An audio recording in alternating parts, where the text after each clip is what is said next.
मैं आपको पूरे एक साल का शेड्यूल बताता हूँ।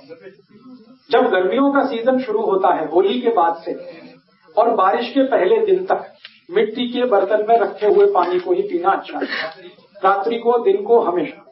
जब बारिश शुरू हो जाती है उस दिन से लेकर और बारिश के अंतिम दिन तक तांबे के बर्तन में रखा हुआ पानी पीना हमेशा अच्छा होता है। जब बारिश खत्म होती है और सर्दियां शुरू होती हैं उस दिन से लेकर और फिर होली के दिन तक सोने के बर्तन में रखा हुआ पानी अच्छा होता है। गर्मी के दिनों में होली से लेकर बारिश के पहले दिन तक मिट्टी के बर्तन में रखा हुआ पानी बहुत अच्छा होता है। मैं बता रहा हूँ बैठिए। बारिश के पहले दिन से और होली के पहले दिन तक का जो समय है गर्मियों का, ये मिट्टी का है। फिर बारिश शुरू होके और बारिश का खत्म होने तक ये तांबे का है, और बारिश खत्म होके सर्दियां शुरू हो और फिर गर्मियां शुरू हो तो ये सोने का है। अब प्रश्न उठता है कि भाई सोने के बर्तन कहाँ से आएंगे इतनी महंगाई के जमाने में। तो आप ऐसा करिए, बर्तन कोई भी रख लीजिए, मिट्टी का ही रख लीजिए, सोने की उसमें एक अंगूठी डाल के छोड़ दीजिए, सोने की एक चेन डाल के छोड़ दीजिए, तो कुछ फायदा तो होगा ही, नुकसान तो नहीं होगा, फायदा तो थोड़ा होना ही है। सोना जो है ना, सोना बहुत गर्म है और चांदी बहुत ठंडी है। तो गर्मियां हैं तो सोने का पानी जहर है, लेकिन वही पानी अमृत है जब ठंड का समय है। तो ठंड के समय में सोने के अंगूठी का पड़ा हुआ पानी, सोने के रिंग का पड़ा हुआ पानी, कुछ भी सोने का सिक्का एक छोटा सा हो, कुछ भी हो, किसी भी बर्तन में डाल के रखिए। और इस पानी को मैं मेडिसिन के रूप में यूज करता हूँ मेंटल डिसीज में। एपिलेप्सी के डिसीज है ना, जिनको चक्कर आते हैं, बेहोश होकर गिर जाते हैं, हाथ पैर टेढ़े मेढ़े हो जाते हैं, एपिलेप्टिक अटैक की बेस्ट मेडिसिन है सोने के बर्तन में रखा हुआ पानी। जिनको डिप्रेशन बहुत होता है, मेंटल डिप्रेशन बहुत होता है, उनकी बेस्ट मेडिसिन है सोने के बर्तन में रखा हुआ पानी। जिनको हमेशा बुरे बुरे विचार आते रहते हैं, हमेशा नेगेटिव, अभी मैं मर जाऊंगा, अभी वो मर जाएगा, ऐसा हो जाएगा, कुछ भी पॉजिटिव नहीं है जिनके लाइफ में, उनकी बेस्ट मेडिसिन है सोने के बर्तन में रखा हुआ पानी। जिनको कभी भी अच्छी नींद नहीं आती, रात को हमेशा शिकायत करते हैं मैं सोया नहीं, उनकी बेस्ट मेडिसिन है सोने के बर्तन में रखा हुआ पानी। जिनका माइंड कभी डेवलप नहीं हो पाया, बहुत बार ऐसा होता है ना, शरीर बढ़ गया लेकिन माइंड बच्चे का ही है, ऐसे बहुत सारे केसेस आपके जीवन में आ सकते हैं, उनकी बेस्ट मेडिसिन है सोने के बर्तन में रखा हुआ पानी। और आखिरी बात कह दूं, कफ की हर बीमारी की बेस्ट मेडिसिन है सोने के बर्तन में रखा हुआ पानी। कफ, सर्दी, खांसी, जुकाम, माइग्रेन, लेफ्ट में, राइट में, ये सब कफ की बीमारियां हैं, इनकी सबकी बेस्ट मेडिसिन है सोने के बर्तन में रखा हुआ पानी। इसलिए आप पूरी बात सुन लीजिए। कफ का रेंज मैंने बताया था, कफ का एरिया क्या है, छाती से लेके सिर तक। इसलिए छाती से शुरू करके सिर तक के सारे गहने सोने के ही पहने जाते हैं, क्योंकि वो कफ को कंट्रोल करते हैं। ये जो है ना सोने का होगा, ये सोने का होगा, ये सोने का होगा, सब सोने का है। और इसके नीचे जो भी कुछ है वो सब चांदी का है। तो सोना जो है छाती के ऊपर के सारे अंगों में पहना जाता है क्योंकि कफ को कंट्रोल करता है। तो मैं कहने जा रहा हूं वो ये कि हमारे जो गहने हैं वो सब हमारे हेल्थ से जुड़े हुए हैं, स्वास्थ्य से जुड़े हुए हैं जी।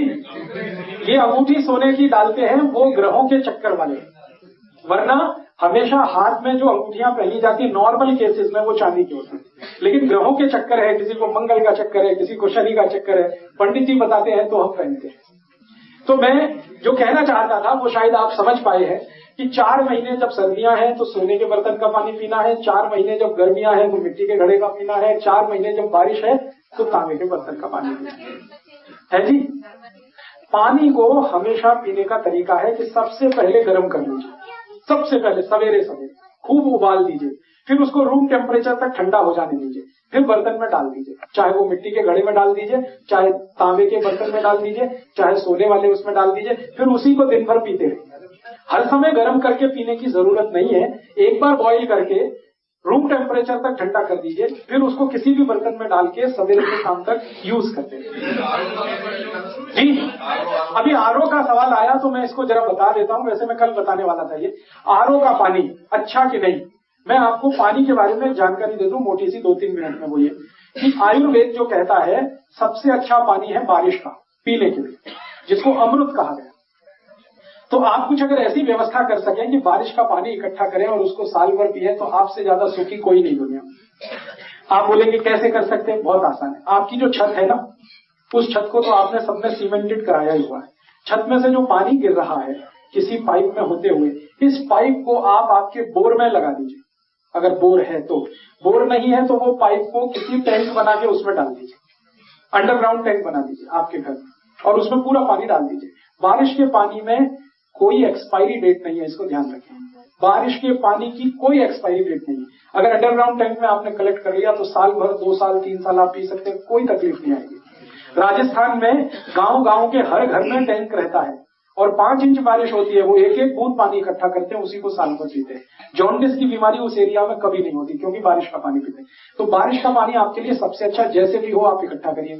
दूसरा पानी जो सबसे अच्छा माना जाता है वो नदियों से आने वाला, जो नदियां ग्लेशियर्स के साथ जुड़ी हुई, जैसे गंगा नदी है, ये सीधे ग्लेशियर से आती है। ग्लेशियर की बर्फ है वो पिघलती है, मेल्ट होती है, फिर उसका पानी नदी में आता है। तो दूसरा सबसे अच्छा पानी है उन नदियों का जो ग्लेशियर से आती है, पहाड़ों से आती है।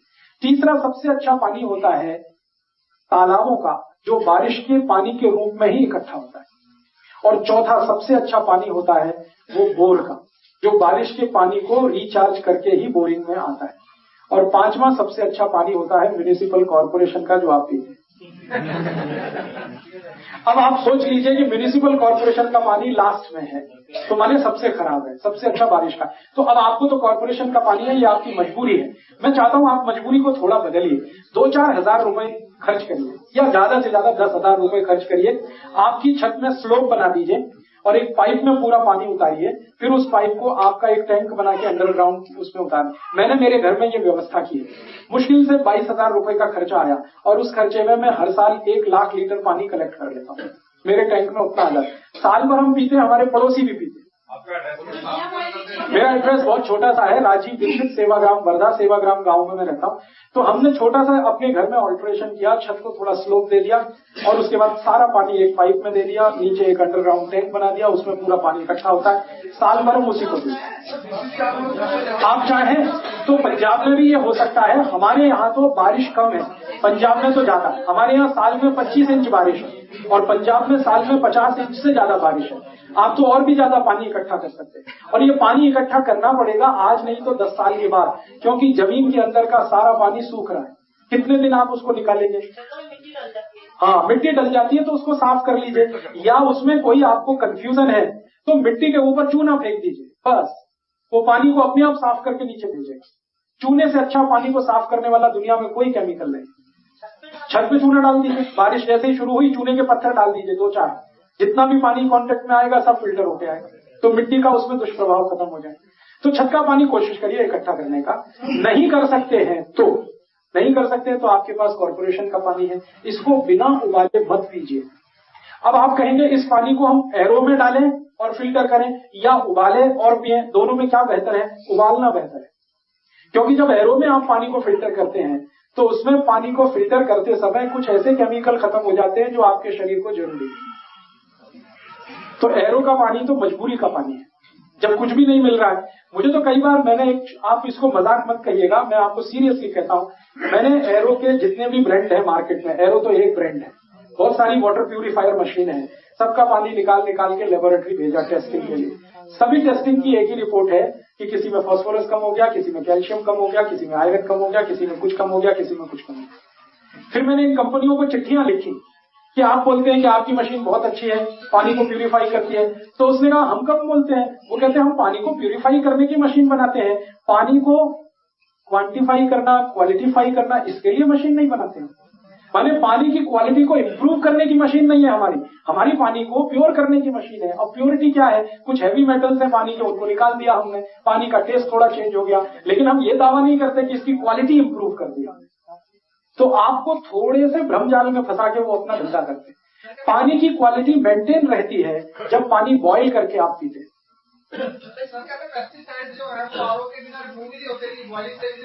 आपके शरीर में भगवान ने पेस्टिसाइड रिमूव करने के लिए 2 किडनी दे रखी है, 2 मशीनें हैं, उनका कब इस्तेमाल करेंगे आप?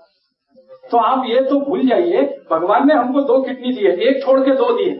मुंह तो एक ही दिया है खाने को, किडनी तो 2 दी है।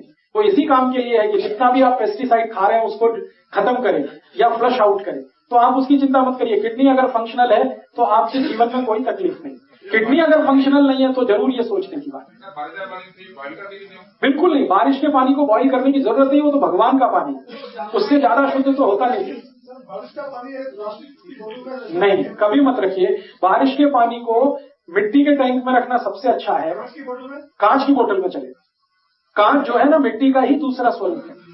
सिलिका को थोड़ा प्यूरिफाई करते हैं तो कांच बन जाता है। सिलिका माने मिट्टी। गुनगुना, गर्म नहीं, गुनगुना।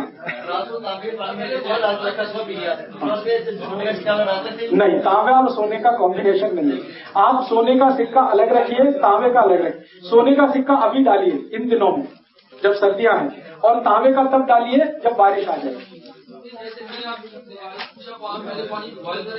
नहीं, रात को बॉईल किया हुआ पानी आप रख लीजिए, सुबह उठ के इसको पी लीजिए, कोई जरूरत नहीं दोबारा गर्म करने। रूम टेम्परेचर का पानी पी सकते हैं।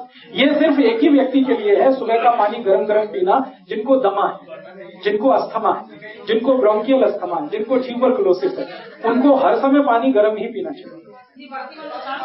जी जी, नहीं, नुकसान कुछ नहीं है, आपको कोई नुकसान नहीं है, आप पीजिए, कोई नुकसान नहीं है। मैं तो कह रहा हूँ जरूरत क्या है, जरूरत है asthma, bronchial asthma, tuberculosis patient को हर समय गर्म पानी पीने की उनकी जरूरत है। डाल दीजिए, मिट्टी के घड़े में सोने की अंगूठी डाल दीजिए, स्टील के बर्तन में डाल दीजिए। हाँ, प्लास्टिक छोड़ दीजिए। जी, तांबे के बर्तन में सोना नहीं डाला जाता, तांबे के बर्तन में तांबा ही पर्याप्त है। सोना डालने के लिए मिट्टी का बर्तन, स्टील का बर्तन, लोहे का बर्तन, कांच का बर्तन वो यूज करें। हाँ, एक बार गर्म करके रूम टेम्परेचर पे ठंडा करके फिर तांबे के बर्तन में भरिए, गरम गरम पानी मत भरिए। ठीक है, अभी इसको थोड़ा मैं कंक्लूड करता हूँ, एक ही मिनट में मैं कंक्लूड करता हूँ। कल फिर हम मिलेंगे। कल मैं आपको एक छोटी सी माफी चाहता हूँ, 30 को शाम को भी हमने सेशन करने का बोला था, लेकिन मुझे 30 को दोपहर का टिकट मिला है ट्रेन का, रात का ट्रेन का टिकट नहीं मिला, इसलिए मुझे 30 को दोपहर में जाना है, तो शाम का सेशन नहीं होगा। तो मैं परसों का लेक्चर है वो ओपन है, पाकिस्तान में तो 10 दिन